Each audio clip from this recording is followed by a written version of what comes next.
Glúten e lactose, mito, moda ou existe realmente alguma razão?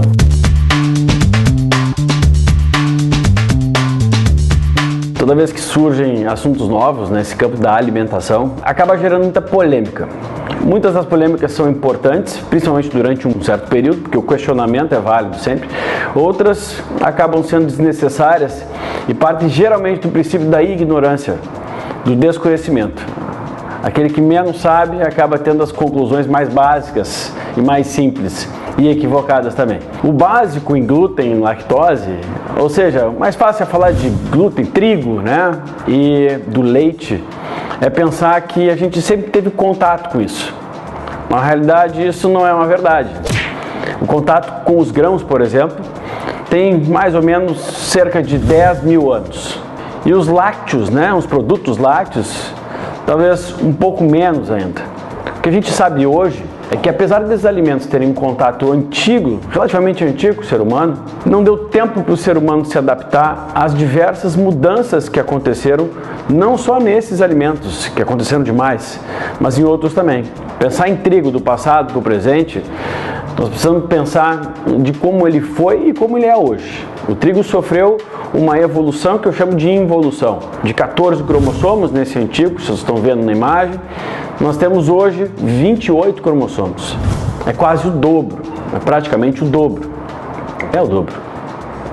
E o mais importante, já que o glúten não é o resultado do trigo, mas sim de fazer uma farinha de trigo, misturar com água e energia, se cria essa molécula tão diferente que denominamos de glúten e basicamente une duas proteínas e que serve nos pães, nas massas para dar liga e elasticidade. Essa mesma farinha de trigo que no passado concentrava glúten numa certa quantidade, isso nunca fez bem ao ser humano, mas que em pequena quantidade, tal como o álcool, por exemplo, não podemos dizer que é tão deletério assim. Principalmente se a ingestão for feita de tempos em tempos e não diariamente, rotineiramente.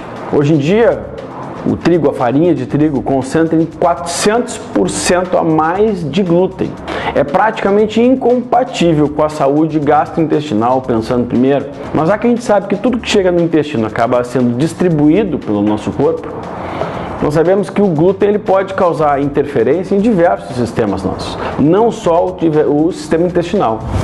A ideia de que o glúten faz mal somente ao intestino é uma ideia muito antiga. Talvez se naquela época que descobrimos que o glúten realmente poderia causar reações adversas ao corpo, tivéssemos investigado o cérebro, teríamos dado uma outra denominação dessa doença, que é a doença celíaca. E quanto a isso, nós já precisamos entender uma outra coisa muito importante. Existem 3 tipos básicos de incompatibilidade que o alimento pode causar a nós. O primeiro seria simplesmente uma hipersensibilidade. O que a gente sabe por hipersensibilidade é que eu posso ingerir um alimento e ter, por exemplo, dor de cabeça. Ou então ter dor gástrica, epigástrica. Ou então eu poderia dizer que até a insônia. Então qualquer sistema nosso pode ser afetado. E não necessariamente logo após a ingestão daquele alimento. O segundo grau de incompatibilidade já é a intolerância, o que no trigo é mais conhecido, no glúten é mais conhecido, que a gente chama da doença celíaca. A pessoa que não consegue, não tem enzimas para digerir essa proteína.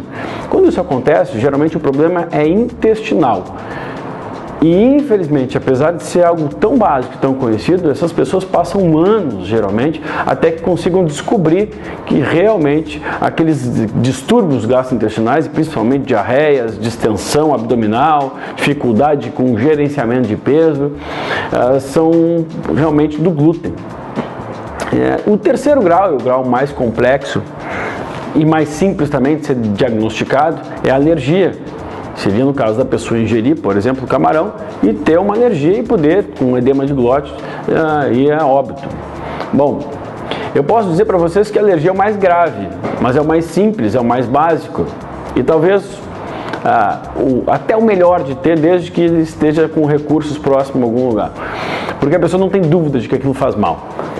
Convencer uma pessoa, primeiramente, a ficar sem um alimento que causa hipersensibilidade é um pouco mais difícil, porque geralmente essa pessoa não tem um problema gastrointestinal direto à alimentação, como é o caso geralmente da maioria das pessoas que tem problema com glúten, são hipersensibilidades. E aí o ideal é que a gente entenda que esse alimento é extremamente inflamatório para o nosso corpo, e a inflamação é uma coisa perceptível e imperceptível. Porque eu posso bater o cotovelo e ficar inflamado e perceber. Eu posso ter uma inflamação crônica, ter sempre dor de cabeça, irregularidade menstrual, cólicas abdominais e não perceber a relação direta com o alimento. Até porque hoje em dia a gente ingere a farinha de trigo diariamente, todo momento, café da manhã, almoço, tarde, janta. Quer dizer, é algo realmente incompatível com ter boa saúde. Quer dizer que todos deveriam eliminar o trigo, o glúten da sua alimentação? Não, tem pessoas que precisam eliminar, outras pessoas, o ideal para todos é que diminuam o máximo possível. E é claro, não adianta trocar esta farinha e ficar comendo todos os outros tipos de farinha a todo momento, porque a farinha em si não é algo muito positivo para a nossa saúde. Para gerenciamento de peso, não há dúvida, só para a saúde em geral, nunca é positivo. Então, resumindo, glúten não é moda, não é mito, é realidade, é pura realidade. Falar de glúten, falar em tentar reduzir a quantidade da exposição do nosso corpo a esse agente inflamatório para todos, mas mais inflamatório para uns do que para outros, que causa diversas incompatibilidades, é algo real. Quando a gente busca saúde, quando a gente busca uma alimentação mais funcional ao nosso corpo, que traga realmente algum benefício. Quando a gente fala de lactose, nós estamos nos referindo ao açúcar do leite, mas o leite como um todo, ela é uma combinação de proteínas, deste açúcar e de alguns tipos de gordura também. O leite não é um bom alimento. Existem coisas boas dentro do leite, assim como existem elementos bons dentro da grama, do pasto, e nem por isso o ser humano pode se alimentar do pasto, da grama e ter os benefícios da concentração de cálcio, por exemplo, daquele pasto. O leite para o ser humano, ele é muito importante durante um período da vida e principalmente o leite materno. Esse leite é riquíssimo em diversas substâncias e inteiramente compatível com o nosso corpo. O leite da vaca, ele pode causar diversas incompatibilidades, tal como o glúten também pode causar. Primeiramente, a lactose, que é o que mais conhecemos, e é só, como eu falei para vocês, é só o açúcar do leite. Para aquelas pessoas que não têm a enzima que digere a lactose, que se chama lactase, essas pessoas têm a intolerância à lactose, que é apenas um dos problemas do leite. A intolerância à lactose pode ou não ser percebida, por incrível que pareça. Normalmente a intolerância à lactose ela deveria ser percebida porque no momento que eu não consigo digerir esse alimento, o meu intestino deveria dar sinais para mim. Mas nem sempre isso acontece. Por quê? Porque a ingestão, o nosso intestino está sempre mais preparado para não demonstrar do que para demonstrar. Porque se ele demonstrar tudo que entra de ruim para a gente, praticamente o nosso corpo vai ter que ficar cuidando o tempo todo das reações intestinais. Nosso intestino, realmente, quando a gente falava sobre ser o primeiro cérebro, de fato é o primeiro cérebro. Se a gente pensar o nosso corpo, ele tem dois cérebros, o intestino e o nosso cérebro. O nosso cérebro, por exemplo, ele é um pouco mais burro. Ele vicia em heroína, em cocaína, em glúten, em açúcares, que a gente sabe, todos sabem, em álcool, todos sabem, é no nosso cérebro que acontece, né? Todos sabem que faz mal, tudo isso. Quando a gente fala de intestino, ele é muito mais inteligente. Só que ele está muito preparado para não dar sinais de inflamação. Então ele vai se virando nos 30. Até que chega um ponto que fica impossível dele lidar com a quantidade de toxinas que entram. Ele não consegue mais assimilar o que deveria e também acaba jogando fora algumas coisas que não precisavam, que não deveriam. E ele começa a ter inflamação nas suas células. Quando isso acontece, o alimento que não era para ser, que era para ser processado antes de ser metabolizado e assimilado, ele passa a entrar de uma maneira inadequada. Isso causa, primeiramente, uma reação local e, secundariamente, reações que podem acontecer em qualquer área do nosso corpo. Então é importante que a gente saiba que essa intolerância à lactose pode não ser percebida, isso é muito comum, eu vejo nos exames dos pacientes que ficam surpresos, mas como que deu intolerância se eu não percebo nada? Eu deveria perceber? Deveria, mas provavelmente pelo excesso de ingestão e pelo grau de toxicidade que o teu corpo tem, ele não demonstrou ainda.